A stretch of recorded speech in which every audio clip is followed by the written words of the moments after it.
اپنی بات کو اینڈ کی طرف لے جاؤں گا.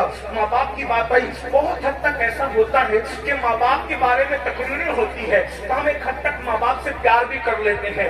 آج ہمارے معاشرے میں سب سے بدترین جو حال ہے وہ بہنوں کا حال ہے. یہاں پر ہزاروں کی تعداد میں تو نہیں, سینکڑوں کی تعداد میں مائیں اور بہنیں بیٹھی ہوئی ہے.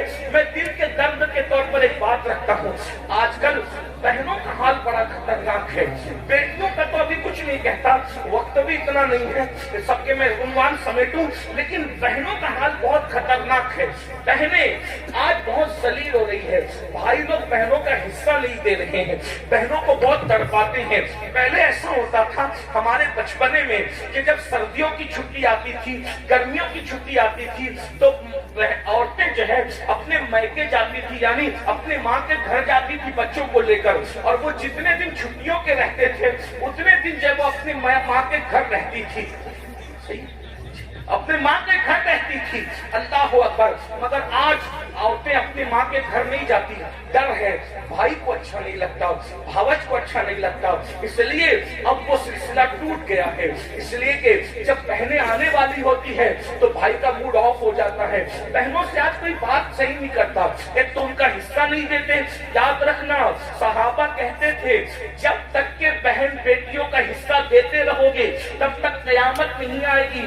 جب بہن بیٹیوں کا حصہ دینا بند کر دو گے تو قیامت کا انتظار کرو. یہ ظالم حکمراں قیامت کی نشانیوں میں سے ایک نشانی ہے. یہ بربادیاں قیامت کی نشانیوں میں سے ایک نشانی ہے. یہ تمہارے گھروں پہ بلڈوزر چلنا قیامت کی نشانیوں میں سے ایک نشانی ہے. بہن بیٹیوں کا حصہ دے دو, یہ تباہی نہیں آئے گی, یہ بربادی نہیں آئے گی. رشتوں کا خیال کرو, یہ بربادی اور تباہی نہیں آئے گی. میرے بھائیوں آؤ, ایک بہن کی عزت کس طرح کی جاتی ہے ذرا اس کو سن لیجئے تاکہ ہم سیکھ لیں بہن کا مرتبہ کیا ہے. آج ہماری بہن سے ہماری بات بند ہے, بہن کی کوئی عزت نہیں ہے. آج جلسوں میں ہم ٹاپک دیتے ہیں لڑکیاں مرتد ہو رہی ہے. کیوں مرتد ہو رہی ہے؟ ارے بہن کو اگر تم نے اس کا حق دیا ہوتا, بہن غربت کی چٹکی میں نہ پستی, بہن کو تم نے پیار دیا ہوتا. پتا ہے آج بچیوں کو رشتے نہیں آتے تو بھائی اس کو زہر کی نگاہ دیکھتا ہے, تو ذلیل ہے, تو رسوا ہے, تو منحوس ہے, اس لیے تجھے رشتے نہیں آتے. جب اس کو بھائی کا پیار نہیں ملتا, جب اس کو باپ کا پیار نہیں ملتا, جب اس کو بھاوج کا پیار نہیں ملتا تو وہ بچی ناچار دوسری طرف جو ہے پیار کی نگاہ سے دوڑتی ہے, اور وہ ظالم لوگ اس کو جو ہے سب بات دکھا کر اس کا ایمان چھیننے کی کوشش کرتے ہیں. یاد رکھنا, جس گھر میں بیٹی کو پیار ملے گا وہ بیٹی کبھی باہر نہیں جائے گی. آج گھروں میں وہ پیار کا ماحول نہیں ہے. میں آپ کو بتاؤں رسول اللہ نے بہن سے کیسا پیار کیا. کھانے سے پہلے نمک چکھنے کی سنت یاد ہے, مسواک کرنے کی سنت یاد ہے, بکری کا گوشت کھانا سنت ہے, کھانے سے پہلے میٹھا کھانا سنت. یہ ساری سنتیں جو تمہیں نفس پر آسان لگتی وہ یاد ہے. بہن پہ سب کچھ قربان کر دینا یہ بھی تو سنت ہے. سبحان اللہ, سبحان اللہ. حضور نے کیسے پیار کیا بہن سے وہ دیکھو. فتح مکہ کا دن ہے, ویسے حضور علیہ السلام کی کوئی سگی اور حقیقی بہن نہ تھی. بہنیں تھی تو چچازاد بہنیں تھی یا رضائی بہنیں تھی. اب بتاؤ چچازاد بہن اور رضائی بہن سے کیوں پیار کیا وہ سن لو. فتح مکہ کے دن بڑے بڑے سردار کہہ رہے ہیں ہمارے گھر چلیے, ایک سے ایک دسترخوان تیار ہے. حضرت ابو سفیان کی خواہش ہے حضور میرے گھر آ جائیں. دوسرے سرداروں کی خواہش ہے, اکرما کی خواہش ہے میرے گھر آ جائیں, فلاں کی خواہش ہے میرے گھر آ جائیں. حضور جس کے گھر جاتے اس کے گھر کو چار چاند لگ جاتے. لیکن فاتح مکہ کہتے ہیں سب کی دعوت کی اہمیت اپنی جگہ ہے, میں کسی کے گھر نہیں جاؤں گا. اس مکے میں میری چچازاد بہن ام ہانی رہتی ہے, میں اس کا دل خوش کرنے کے لیے اس کے گھر جاؤں گا. حضور نے چچازاد بہن کی اتنی عزت کی اور پھر لوگوں کے تر تازہ دسترخوان چھوڑ کر حضور بغیر بلائے بہن کے گھر گئے اور ام ہانی سے کہتے ام ہانی گھر میں کچھ کھانے کو ہے. ام ہانی کہتی یا رسول اللہ میں تو غریب ہوں, میرے گھر میں باسی سوکھی روٹی پڑی ہوئی ہے, اگر چاہیں تو وہی کھا لیں. حضور نے بہن کا دل خوش کرنے کے لیے سوچو, حضور نے بہن